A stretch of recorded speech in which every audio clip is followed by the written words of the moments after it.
وحی یا احکام و اوامر خداوندی کا نزول فرشتوں کے ذریعے ہوتا ہے۔ فرشتوں کا جب کہ وہ فرشتے وحی کو لے کر نازل ہوتے ہیں یا احکام خداوندی کو، یہ جو جنات ہیں ان میں سے کچھ اوپر جا کر تلقی کر لیتے ہیں، کچھ سان گن لے لیتے ہیں، فرشتوں کی آپس کی گفتگو سن لیتے ہیں، اس سے جو حقائق اور واقعات انہیں معلوم ہوتے ہیں وہ اس دنیا میں آ کر جو کاہن قسم کے لوگ ہیں، یا عامل قسم کے لوگ، کاہن قسم کے لوگ، کہانت کا جو بازار دنیا میں چلتا رہا اور کاروبار ہوتا رہا، وہ اس اعتبار سے ہوتا تھا۔ اور آج دنیا میں جو اسپرچوئلزم کے نام سے ہو رہا ہے کہ یورپ کے اندر ایک بڑا فلسفہ ہے، بڑا فن ہے، وہ آپ کے والد کی روح کو بلوا لیں گے اور وہ والد کی روح آ کے کہے گی بھائی میں تمہارا والد ہوں، وہ یاد کرائے گی کہ میں دیکھو اس اعتبار سے پہچانو، میں اس واقعے کو ساری چیزیں وہ بیان کرے گا، اور لوگ سمجھتے ہیں کہ ہمارے والد کی یا والدہ کی یا دادا کی یا دادی کی روح ہم سے ہم کلام۔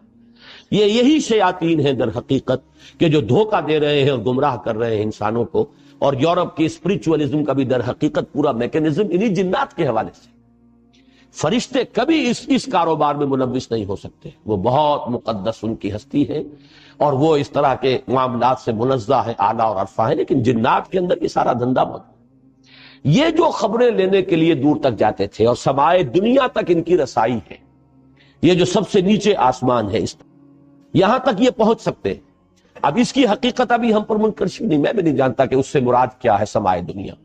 آیا ہم نظام شمسی جہاں ختم ہوتا ہے اسے سمائے دنیا کہیں؟ ہو سکتا ہے ایک توجیہ ہے کہ ایک دنیا کا یہ جو سولر سسٹم ہے اس کا ایک حد آ جائے کہ سولر سسٹم کی شاید وہ سمائے دنیا ہو۔ پھر یہ بے شمار سولر سسٹم جس ایک وہ جو سٹار میں نے کہا ایک ستارے کے گرد جو چکر لگا رہے، ہو سکتا ہے کہ اس کی جو وسعت ہے وہ دوسرا سما ہو، گیلیکسی جو ہے وہ تیسرا سما ہو، اس سے اوپر جو ہے کوئی اور وسعت، واللہ اعلم، اس میں کوئی توجیہ میں اس وقت نہیں کر سکتا، صرف ایک امکان پیش نظر ہے کہ شاید یہ سولر سسٹم کی جو حدیں ہیں وہ ممکن ہے کہ وہ سمائے دنیا ہو اور وہاں تک ان جنات کی رسائی ہو جاتی اور وہاں سے یہ خبریں لاتے ہیں، اس میں جھوٹی سچی اپنی طرف سے ملاتے ہیں، کچھ نہ کچھ پیش گوئیاں جو ہے وہ صحیح ہو جاتی ہے، کاہن نے کہا یہ ہوگا اور وہ ہو جاتا ہے، اس سے ان کا دھندا چلتا ہے، کاروبار چلتا ہے، اسی سے وہ لوگوں کو گمراہ کرتے ہیں۔ لیکن یہ بات اہم ہے قرآن کو سمجھنے کے لیے، اس کا بہت اہم تھیم ہے۔ جب بھی کبھی اللہ کسی نبی یا رسول کو مبعوث فرماتا تھا کہہ رہا ہوں، ہے نہیں، اس لیے کہ سلسلہ بند ہو چکا۔ میں ہمیشہ اب محتاط ہوتا ہوں کہ اس میں ہے کا لفظ ہی استعمال نہ کیا جائے، اس لیے کہ وہ دروازہ بند ہو چکا۔ جب بھی اللہ کسی نبی یا رسول کو مبعوث فرماتا تھا اور فرشتے وہی لے کر نازل ہوتے تھے، اس زمانے میں آسمانوں پر زبردست پہرے بٹھا دیے جاتے تھے سمائے دنیا پر کہ کوئی جنات اس کی سان گن نہ لے جائے۔ اب آپ اس کا اندازہ کیجئے، اگر کہیں وہ لے اڑے وہاں سے اور آ کر اپنے کسی کاہن کو بتا دیں کہ اب محمد پر یہ وحی آنے والی ہے صلی اللہ علیہ وسلم، تو نتیجہ کیا نکلے گا؟ وہ پہلے سے بتائے گا کہ دیکھنا کل یہ بیان کریں گے محمد کی یہ وحی مجھ پر نازل ہوئی ہے، تو سارا کا سارا معاملہ چوک پر ہے۔ پھر یہ کہ حضور صلی اللہ علیہ وسلم یا اس نبی یا رسول کی جو حیثیت ہے وہ ختم ہو جاتی ہے۔ لہذا نزول وحی کے دور میں بہت سخت پہرے بٹھائے جاتے تھے کہ یہ جنات جو ہے کہیں سے سان گن نہ لے لیں، بلکہ یہ کہ شہاب ثاقب مارے جاتے تھے ان پر اگر یہ قریب آتے تھے۔ یہ ہے جو قرآن مجید میں بہت جگہوں پر یہ فنومینن جو ہے اس کا ذکر ہے، اور اس سورہ مبارکہ میں بھی اس کا ذکر جو ہے بڑی تفصیل کے ساتھ آئے گا۔ اس وقت جو ہے پہرے بٹھا دیے جاتے تھے، اور یہاں تک اس سورہ مبارکہ کے آخر میں تو آیا ہے کہ اللہ تعالیٰ جب بھی کسی رسول کو بھیجتا ہے تو اللہ تعالیٰ اس کے لیے پہرے بھیجتا ہے۔ یہ آخری آیت میں آپ کو سنا رہا ہوں، اس کی آخری آیات کے قریب ہے، إِلَّا مَنِ ارْتَضَىٰ مِن رَّسُولٍ فَإِنَّهُ يَسْلُكُ مِن بَيْنِ يَدَيْهِ وَمِن خَلْفِهِ رَصَدًا۔ جب بھی کبھی وہ نبوت کا پیغام یا رسالت کا پیغام یا وحی اللہ تعالیٰ بھیجتا ہے تو اس کے آگے اس کے پیچھے پہرا لگاتا ہے، پہرے دار بھیجتا ہے کہ اس کے اندر سے کوئی لے نہ اڑے یا اس میں کوئی اور چیز شامل نہ کروا دے، شیاطین جو ہیں، اور اس سے جو ہے اس وحی کی جو سینکٹیٹی ہے وہ مجروح ہو جائے۔ تو یہ بھی ذکر جو ہے اس سورہ مبارکہ میں موجود ہے۔ اب جیسا کہ میں نے عرض کیا تھا، یہ باتیں تو ہوئی تمہیدی اور کافی طوالت ان کی آج ہو گئی ہے، لیکن یہ کہ اب ہم اس کا ترجمہ بھی کر لیتے ہیں، لیکن ترجمے سے پہلے میں عرض کر دوں، قل اوحی الیہ، یہ سب سے پہلے لفظ قل پر غور کیجئے، حضور کو یہ وحی کیوں کی گئی؟ کیوں کہا گیا کہ اس واقعے سے آپ اپنے لوگوں کو خبردار کریں؟ یہ اس لیے کہ معلوم ہو جائے کہ جیسی سرکشی اے قریش تم کر رہے ہو، جن گمراہیوں میں تم مبتلا ہو، اسی قسم کے سرکش، اسی قسم کے گمراہی میں مبتلا جنات بھی تھے، لیکن دیکھو ان کے ایک گروہ نے اس کلام کو سنا ہے اور وہ ایمان لائے، انہوں نے تصدیق کی۔ تم اپنی بدبختی پر غور کرو ذرا کہ تم کہاں کھڑے ہو، تم سوچنے کے لیے تیار نہیں۔ میں جب آج سوچ رہا تھا اس پر، مجھے سورہ انعام کی آیت نمبر 89 کی طرف میرا ذہن منتقل ہوا۔ فَإِن يَكْفُرْ بِهَا هَؤُلَاءِ فَقَدْ وَكَّلْنَا بِهَا قَوْمًا لَيْسُوا بِهَا بِكَافِرِينَ۔ اگر یہ لوگ ناقدری کر رہے ہیں اس قرآن کی، اس وحی کی، یہ حکمت جو انہیں سنائی جا رہی ہے قرآن کے ذریعے سے، اگر یہ قریش جو ہیں ان کی ناقدری کر رہے ہیں تو اے نبی آپ پریشان نہ ہو، ہم نے اور قوموں کو تیار کیا ہوا ہے اس کام کے لیے کہ وہ اس کی ناقدری نہیں کریں گے، وہ اس کی قدر دانی کریں گے، اس کو حرز جان بنائیں گے، آگے بڑھ کر چومیں گے اس کو اور اس کو قبول کریں گے، لہذا گھبرائیے نہیں۔ ان یکفر بہا ہؤلاء فقد وکلنا بہا قوما لیسوا بہا بکافرین، ہم نے قومیں ایسی ہیں جو فوراً تصدیق کرے گی۔ اب ان میں اشارہ انصار مدینہ کی طرف بھی ہو سکتا ہے اور دوسری اقوام کی طرف بھی ہو سکتا ہے، پھر ان میں اشارہ ان کی طرف بھی ہے، تو یہ بھی ایک مثال ہے۔ قل کہہ دیجئے ان سے، اوحی الیہ، یہ اوحی الیہ سے اشارہ ہو رہا ہے اس بات کی طرف کہ یہ بات حضور کو خود معلوم نہیں ہے۔ یہ بات ذرا کھلے گی بعض حضرات کو، لیکن بات سمجھ لیجئے، جو قرآن سے ہمیں قرآن کو فالو کرنا ہے، اوحی الیہ پر وحی کی گئی۔ جب آپ نخلا میں قرآن پڑھ رہے تھے آپ کو معلوم نہیں ہوا، اگر ہوتا تو آپ اسی وقت اپنے صحابہ کو بتا دیتے، پھر کسی وحی کی ضرورت نہیں تھی۔ اس لیے اللہ تعالیٰ اپنے بندے کو، چاہے رسول ہو، چاہے نبی ہو، چاہے ولی ہو، کوئی بھی ہو، جتنا علم دیتا ہے بس وہی علم اس کا ہے، جو علم نہیں دیتا وہ علم اس کو حاصل نہیں۔ کل کا کل عطائی علم ہے، ذاتی علم کسی کا نہیں ہے ذرہ پر، اور یہ وہ شے ہے جس کو بریلوی مکتب فکر کے بھی محققین مانتے ہیں۔ میں نے یہ حقیقت و اقسام شرک میں تفصیل سے بحث کی ہے۔ ان کے جو صاحب علم ہیں، ایک تو ہے عام واعظ، نعت گوئی کرتے کرتے وہ کئی مؤذن تھے اور نعت گو ہوئے، اس کے بعد وہ خطیب بھی ہو گئے اور وہ بلکہ خطیبوں کے سردار ہو گئے۔ وہ جو بے پرکی ہانکتے ہیں، جیسے شیعہ ذاکر ہانکتے ہیں، ہر سال نئے ڈرامے جو ہیں تصنیف ہوتے ہیں کربلا کے واقعات کے، اور نئے ڈائیلاگز جو ہیں سنائے جاتے ہیں، ان کی بات چھوڑ دیجیے۔ جو ان میں اہل تحقیق ہیں ان سے میں نے جب رابطہ قائم کیا، مثلاً ایک ساہیوال جو اب کہلاتا ہے، منگومری تھا اس زمانے میں، وہاں کے بہت بڑے عالم ہیں، بریلوی مکتب فکر کے زعماء میں سے ہیں، میں ان سے پاس گیا، میں نے کہا مسئلہ کیا علم غیب کا؟ تو صاف کہا، کتابیں نکال کے دکھائی، دیکھیے ہم 3 باتیں مانتے ہیں حضور کے علم کے بارے میں۔ حضور کا علم حادث ہے، قدیم نہیں ہے۔ حضور کا علم محدود ہے، لا محدود نہیں۔ حضور کا علم عطائی ہے، ذاتی نہیں ہے۔ بات ختم ہو گئی، 3 باتیں مان لیجئے تو بات ختم ہو گئی۔ اب جھگڑا کرنے کا باقی رہ گیا، یہ کس کا علم تھا کس کا نہیں تھا، یہ ہم کون ہے فیصلہ کرنے والے؟ کیا چیز معلوم تھی کیا نہیں معلوم تھی، ہم نہیں ناپ سکتے حضور کے علم کو۔ البتہ یہاں پہ ایسے اشارے مل جاتے ہیں اس سے بات سمجھ میں آتی ہے کہ یہ بات آپ کو از خود معلوم ہوئی ہوتی تو وحی کی ضرورت نہیں تھی، کہ آپ کے علم میں ہوتا کہ فرشتے موجود، یہ جنات آئے ہوئے ہیں اور یہ میری بات سن رہے ہیں، قرآن سن رہے ہیں، اور انہوں نے جا کر یہ بات کہی صراحت کے ساتھ۔ وہاں پر بھی یہی ہے سورہ احقاف میں کہ اللہ تعالیٰ فرما رہے ہیں ہم نے بھیج دیا تھا، ہماری مشیت کے تحت آئے تھے، از خود نہیں آئے تھے۔ اس صرفنا الیک نفرا من الجن، ہم نے رخ پھیر دیا کچھ جنوں کی ایک جماعت کا کہ وہ آپ کی طرف آئی اور قرآن اس نے سنا۔ یہاں بھی فرمایا قل اوحی الی، کہہ دیجئے مجھ پر وحی کی گئی ہے، انہ استمع نفر من الجن، کہ جنوں کی ایک جماعت نے توجہ سے سنا۔ استماع کو نوٹ کر لیجئے، سمع یسمع کے معنی ہے مجرد سننا، اور استماع یستمع باب افتعال بنے گا استماع، اس کے معنی پورے توجہ سے کان لگا کر دھیان سے سننا۔ فاستمعوا له وانصتوا، نفر کی جو کہ لفظ کا اطلاق ہوتا ہے عربی میں 3 سے 10 تک پر، اور روایات میں معلوم ہوتا ہے بعض میں کہ یہ 9 تھے، بعض میں 7 کا حصہ آتا ہے، واللہ عالم۔ فقالوا انا سمعنا قرانا عجبا، تو انہوں نے کہا کہ ہم نے سنا ایک قرآن، ایک پڑھی جانے والی شے، قرآن کے معنی پڑھی جانے والی شے، پر ہم نے سنی وہ عجبا۔ اب یہ عجب جو ہے یہ مصدر ہے، عجیب صفت مشبہ ہوتی ہے، عجیب، لیکن عجیب کے لفظ کو چھوڑا گیا عجبا، اور جب مصدر آتا ہے بطور صفت تو اس کے اندر بہت مبالغہ ہوتا، بہت عجیب۔ لیکن عجیب کی میں نے کئی مرتبہ وضاحت کی ہے کہ عجیب اردو میں ہم کہتے ہیں کسی شے کو جو ان یوزول ہو، غیر معمولی سی، عام حالت سے علیحدہ۔ عربی میں عجیب کے معنی ہے نہایت دل کو لبھانے والی، دل کو پسند آنے والی۔ جو آیا ہے قرآن مجید میں سورہ احزاب میں کہ حضور کو ایک موقع پر حکم دیا گیا کہ اب آپ مزید کوئی نکاح نہیں کرتے۔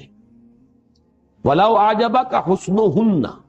چاہے کسی خاتون کا حسن جو ہے آپ کو بہت ہی پسند آ جائے، دل کو لبھائے، لیکن اب نکاح کی آپ پر پابندی، آئندہ آپ کوئی اور نکاح نہیں کرے۔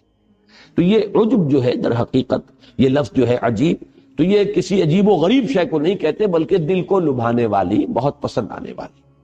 ہم نے سنا ایک قرآن جو بڑا ہی دل کو لبھانے والا تھا، یہدی الی الرشد، رشد یہاں پر آیا ہے سبیل الرشاد کے معنی میں، جیسا کہ سورہ مومن کی آیت نمبر 39 میں وہ راستہ، رشد جو ہے بڑا جامع لفظ ہے۔ آپ 4 الفاظ بار بار دیکھیں گے قرآن میں، فوز، فائزون جس سے بنا، فلاح جس سے مفلحون بنا،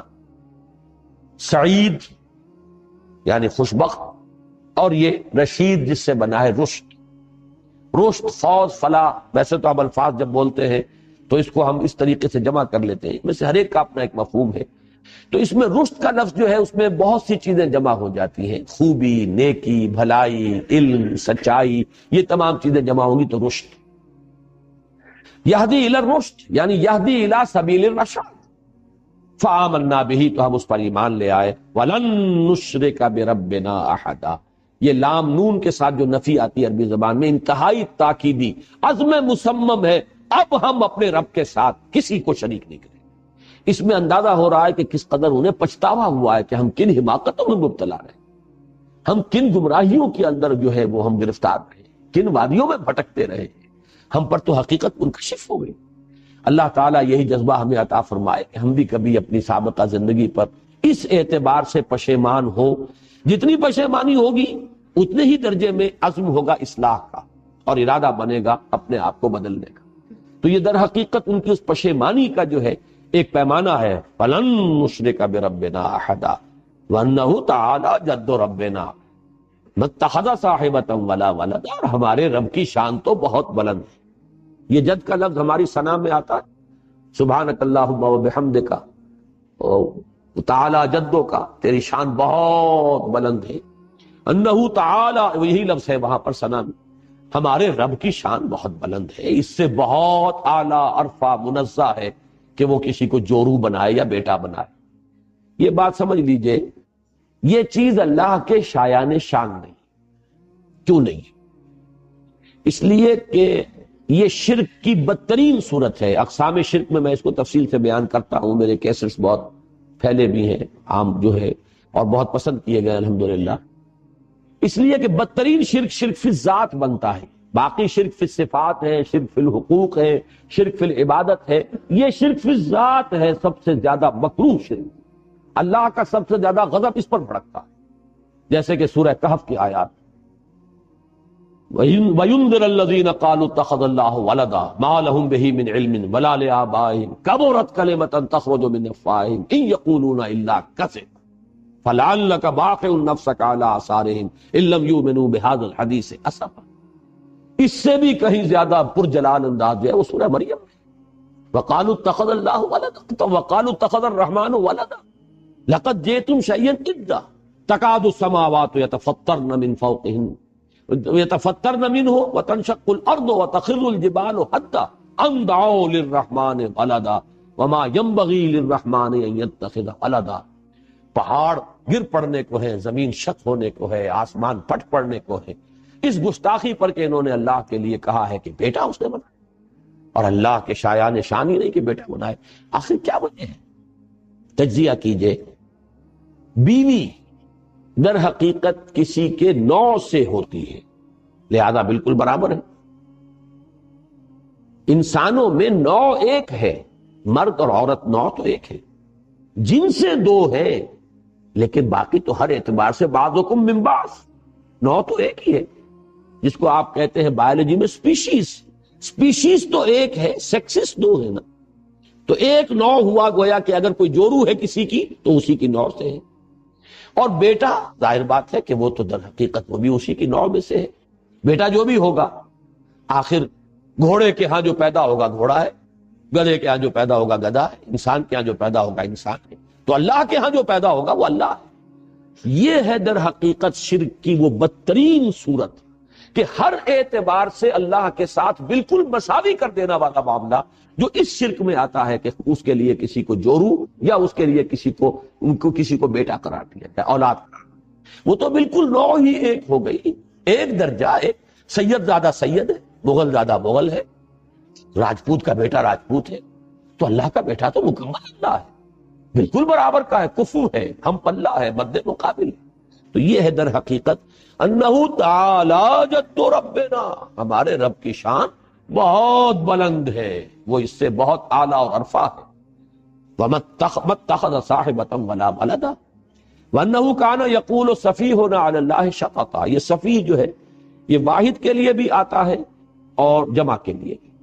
یہ بھی ہو سکتا ہے ان کا ہمارے ہاں کے بڑے بدھو اور بڑے یہ جو بنے پھرتے تھے ہمارے گرو گھنٹال، ہمارے لیڈر، ہمیں بڑی غلط پٹیاں پڑھاتے رہے، اور انہوں نے ہمارے ان بے وقوفوں نے